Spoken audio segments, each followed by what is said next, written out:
We're planting flags on which states are the best in our pipeline when it comes to PJ Fleck's time in recruiting. And it's not Minnesota. The number one state is not Minnesota when it comes to top producers and performers. So figure out which one it is coming up next. Locked On Golden Gophers, your daily podcast on the Minnesota Golden Gophers, part of the Locked On Podcast Network, your team every day.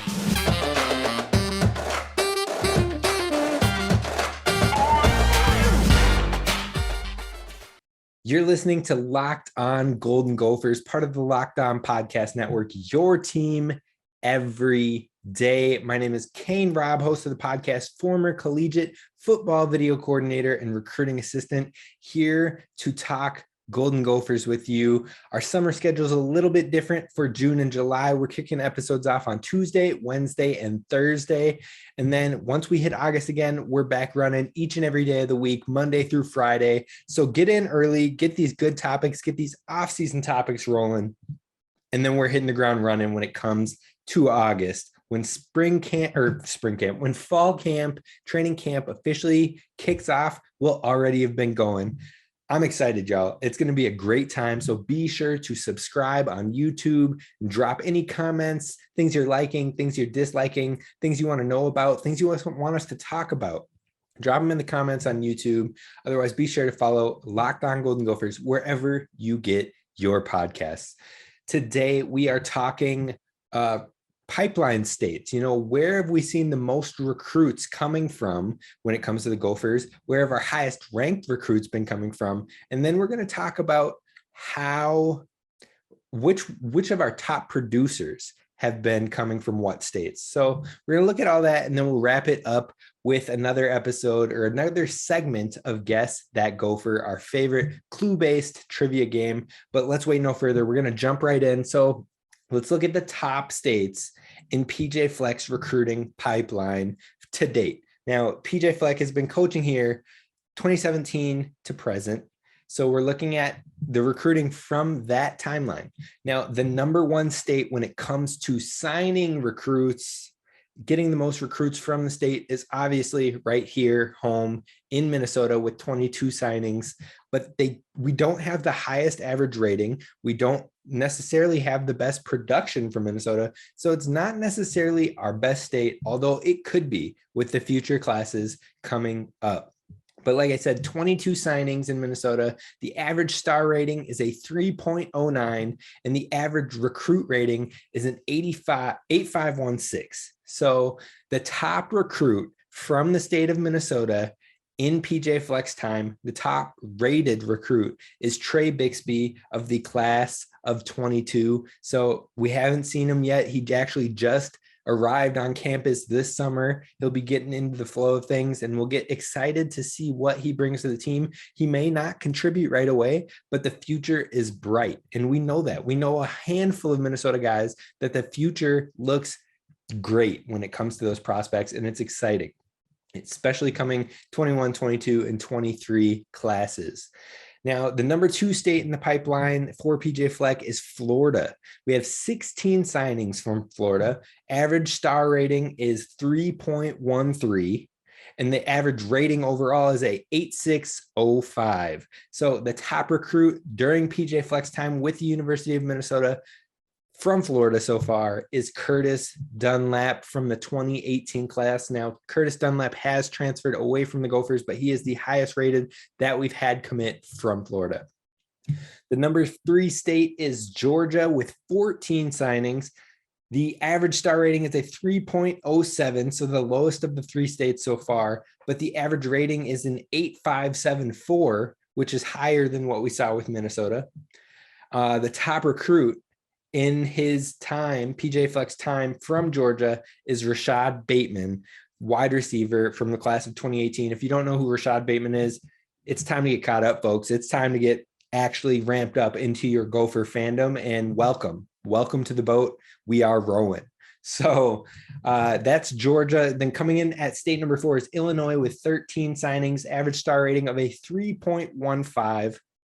The average rating of the recruit is a 8.625. So highest of all categories so far, or all states so far. Top recruit in PJ Fleck's time is Ethan Kai, or I'm going to say it wrong again. It's built in my head, but we're fixing it. It's Ethan Kaliakmanis, not Kayakmanis, Kaliakmanis. Ethan Kaliakmanis, quarterback from Illinois. He is the highest rated recruit from Illinois that PJ Fleck has had in his time. So then we move on to state number 5, Ohio, which has 10 signings, the average star rating of a 3, average recruit rating of an 8.620, and the top recruit being Alex Reigersberger from the class of 2018. And then we have Texas, 9 signings, average star rating 3, average recruit rating 8.599, top recruit being Jacob Clark in 2019. State number 7 is Missouri with 7 signings, average rating 3 as far as stars go. Average rating for prospects is 8.537, and the top recruit in PJ's time is Atavion Brown from the 2020 class. Now, number 8 is Michigan with 5 signings, average star rating again 3. The average rating per prospect is 8.358, and the top recruit in PJ's time is Eric Gibson. And then the final state we're going to be talking about in these pipelines is Kansas with 4 signings, the average star rating being a 3.25, average rating being an 8.653, and the top recruit being Daniel Jackson, wide receiver from the class of 2020. But when you're looking at that, that means Kansas had the highest average star rating and the highest average rating for recruits, but also they only had 4 recruits commit since 2017. So having that low number of recruits from the state is going to help boost their rating score because there's less lower scores pulling it down or averaging it down. So it's a little hard to give them the top of class because they don't have quite the same numbers of signees. Now, if you look at all these things, just because you are the top recruit at that state, clearly that doesn't mean that you necessarily will find success. And we know this. We know this as fans in college football, that just because you have a high recruit rating or because you're ranked higher than others, that doesn't necessarily mean that it's going to contribute or equal production. So what I really want to do is, and what we're going to talk about next, is talking about which state have we seen the most success and production from. Just because they have a high rating doesn't mean that we've found the best talent and production when it comes to development. So that's what we're going to talk about next. But first, let's talk about our friends over at Built Bar. See, Built Bar is that delicious protein bar, which you can tide over your day. If you need a snack, go to Built Bar, grab a Built Bar. It'll tide you from lunch to dinner, breakfast to lunch, you name it. Or if you're working out, if you need some protein, you need a power pack of protein, then grab a Built Bar with 17 to 19 grams of protein. They taste delicious, and that's the best part about it, in my opinion. The fact that you're getting a protein bar that tastes good, and that's what they focus on over at Built Bar, is somehow making it taste great and then making it good for you. Compare it to a candy bar where that's 300 to 400 calories, 20 to 30 grams of sugar. No, not with a Built Bar. It tastes right up there with a candy bar, but it's only about 130 to 180 calories and only 4 grams of sugar and only 4 net carbs. I mean, it's so much better for you. And again, the 17 to 19 grams of protein. Honestly, I recommend it. Head on over to built.com and check out all the flavors they have. They have so many, including the new limited edition mud pie bars. It reminds me of the dirt cups from when I was a kid back in the day.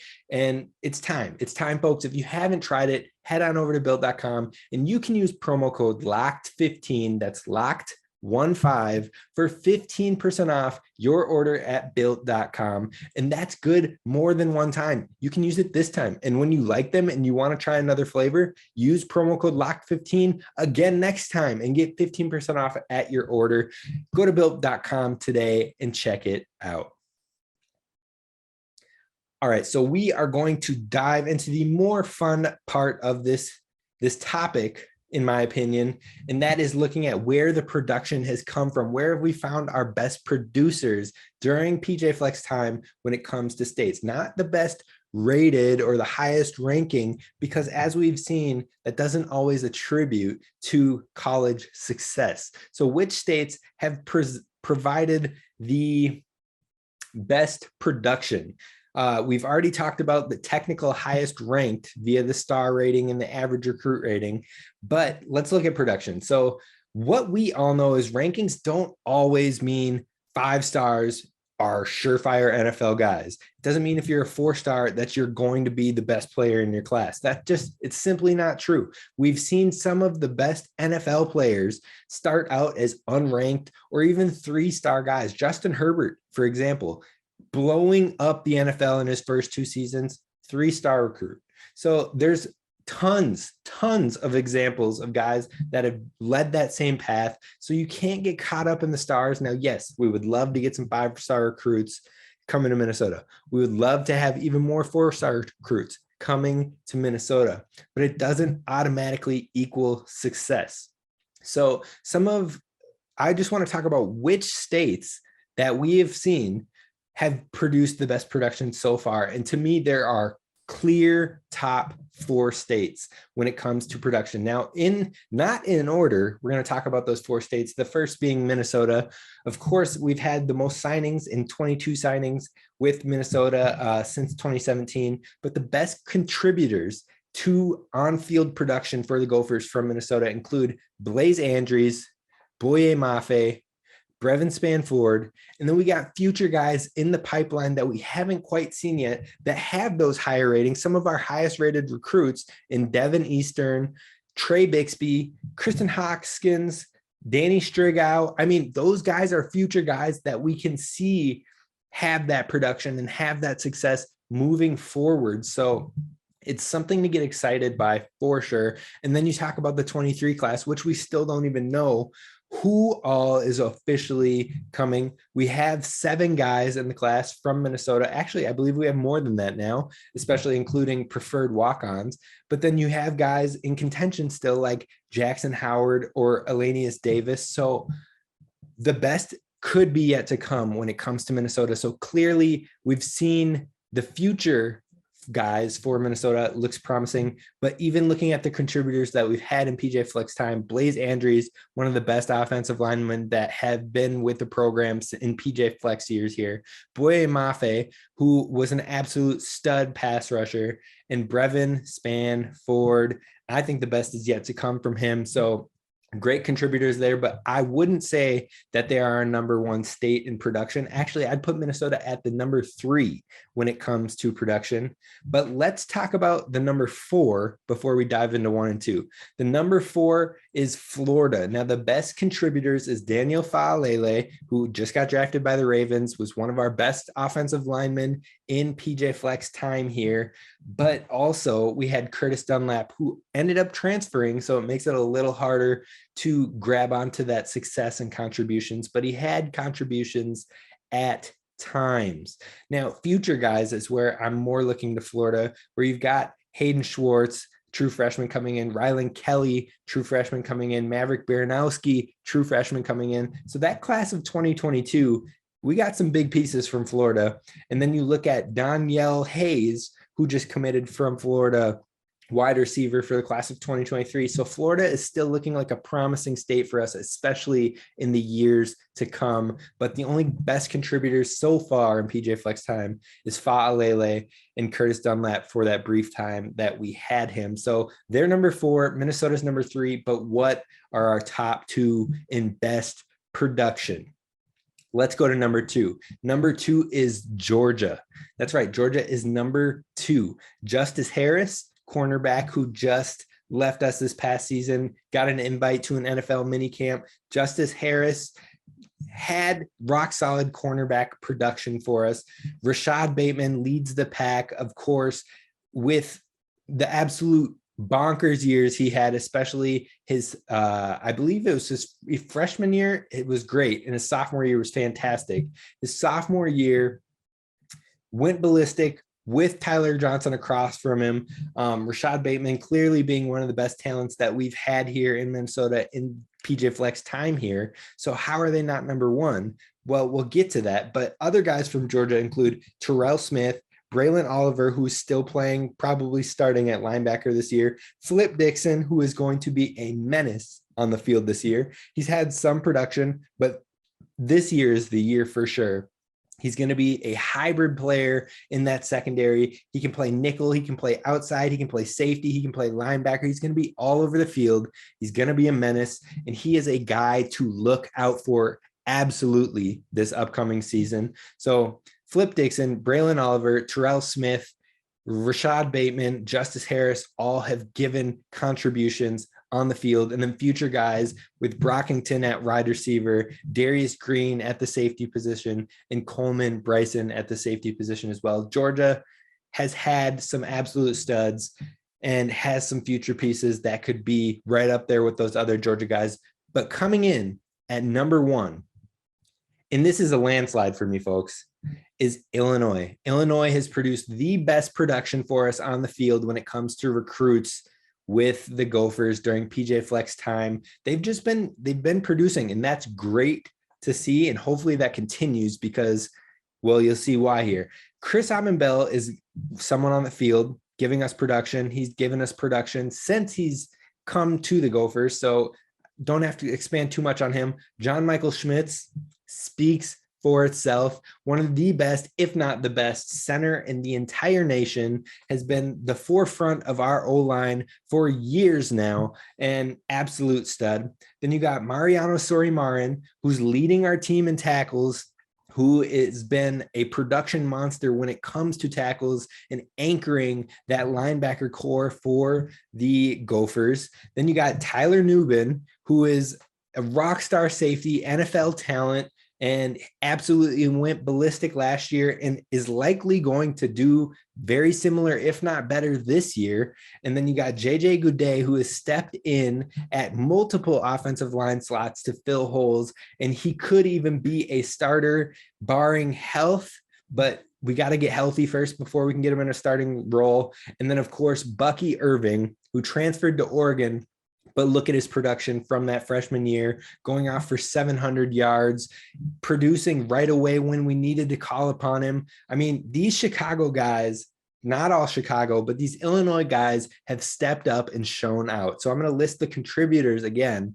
Chris Bell, John Michael Schmitz, Mariano Sori-Marin, Tyler Nubin, JJ Goudet, Bucky Irving. Those guys all came from Illinois in PJ Fleck's time, but we still have potentially the best yet to come with future guys, including Ethan Kaliak-Manis, the backup quarterback this year, and probably, if not possibly, the future starting quarterback after Tanner Morgan leaves. Highest quarterback recruit we've had in quite some time. Then you got Cameron James, offensive lineman, who shows lots of potential. And then Jamison Gears, tight end, who has shown potential and should grow and develop with Brevin Spanford this season. So the future looks bright. The production so far has been phenomenal, and Illinois takes this in a landslide as the best state for recruiting and production during PJ Fleck's time here. Those are the top four for sure. So again, those top four is number one, Illinois, number two, Georgia, number three, Minnesota, and number four, Florida. Now, Minnesota and Florida have a ton of guys, future guys, that look like they could help shake these up. But right now, Illinois takes it by a landslide. All other states that I listed in that first segment, they've had one or two guys that are either hopefuls or they have been contributors in a smaller variety. So I'm not going to dive into those. But you know what? I am excited for what is to come. I'm excited to see guys like Ethan, Cameron James, Devin Eastern, Trey Bixby, Kristen Hoskins. So the future is bright, folks. I'm excited. We're going to have a great season this season with those producers like Tanner Morgan, like Chris Bell, like John Michael Schmitz all being back, Mariano Sori-Marin, Tyler Nubin. We're in a good spot. We're in a healthy spot. We've got a great amount of veterans that can produce and help lead this team, but also usher in these young folks, usher in these young guys, show them how it's done and let them take the mantle, let them move forward and continue the trajectory of success that we are seeing as Gopher fans under PJ Fleck here. The future is bright, folks. The future is exciting. It's time to get out there and win the Big Ten West before the divisions are gone. Let's go get us a title so it can't be held over us. And let's win the Big Ten while we're at it. Why not? Why not us? Why not now? That's what we're going to do here this year. I'm excited for it. And next, we're going to close the show with our favorite clue-based trivia game called Guess That Gopher. It's similar to the initials game from K-Fan Morning Show, a local radio station here in the Twin Cities area from the Power Trip Morning Show. We're going to do that next. All right, folks. Thank you again for making Locked On Golden Gophers your first listen when it comes to Gopher sports. And we're going to keep growing this community. We're going to win the Locked On Axe this year, an engagement battle that we are going to do with the Badgers. But I need you to spread the word about this podcast, help get other Gophers fans finding it, tag them on Twitter, tag them. You can tag on YouTube now, or share the YouTube links with your friends, with your family, with your coworkers who are Gophers fans. Let's get this thing built up. Let's get this thing going. And we have to bring home the Locked On Axe this year. But let's dive into Guess That Gopher. It's our favorite clue-based trivia game. If you've heard of the initials game from the Power Trip Morning Show here in a local radio station, K-Fan, I'm going to give you 6 clues. Now, normally you'd get initials in that case, where you would be trying to guess clues guess answers from the clues based on those initials. Well, we don't do initials here because each and every Gopher I bring up is going to be a Gopher athlete. So you already have a step ahead of the game. So I'm going to give you 6 clues and you are trying to guess that Gopher athlete. If you can guess it down in the comments below, feel free to jump on down there and let us know when you got it right, which clue gave it away. And I'm excited for this one, folks. So clue number 1. This Gopher athlete was named All Big Ten in 2 seasons. Clue number 2. This Gopher athlete averaged 15.2 points per game and 8.2 rebounds per game. Clue number 3. This Gopher athlete was an MN prep hoop star and earned Minnesota Mr. Basketball. Clue number 4. This Gopher athlete is second all-time in points with 1,704 and second all-time in rebounds with 950. Clue number 5. This Gopher was a first-round draft pick, selected number 3 overall. And clue number 6. This Gopher was inducted into the College Basketball Hall of Fame in 2006. So did you get it right? Did you get the Gopher? I'm going to give you the answer here in about 5 seconds. But if you got it right, let me know which clue is the giveaway, where you got it. I got to make these things harder for you, so I need to know where I'm dropping the ball. But this Minnesota Gopher and Guess That Gopher was none other than Kevin McHale. Drafted by the Boston Celtics in 1980, he was a 2-time NBA Sixth Man of the Year, 3-time NBA champion, 7-time NBA All-Star, All-NBA First Team in 1987, 3-time NBA First Team Defense, 3-time NBA Second Team Defense, NBA Rookie First Team, NBA 50th and 75th anniversary teams, and had his number retired by the Boston Celtics. Kevin McHale, one of the greatest Gophers to ever don the uniform when it came to college basketball, folks. So that was our Guess That Gopher. Let me know if you're liking this segment. Let me know if you want this segment retired and you want to just keep it to the topics. Let me know what you're thinking down in the comments below on YouTube. Be sure to subscribe. That's going to do it for us today on Locked On Golden Gophers. And you know what? I'm excited for the future and what is to come. I'm going to tell you straight up, I'm trying to get a couple current Gophers on the show. I've been in talks with Justin Wally. I've been in talks with Brevin Spanford. So fingers crossed we'll get those guys on here sooner than later, but keep staying tuned in. Find us wherever you get your podcast. Find us at Locked On Golden Gophers. And please leave a 5-star review wherever you get your podcast. It helps others find the podcast the more reviews we get out there. So that's going to do it for us. This is Kane Rob signing off. I'll see you tomorrow. Have a good one.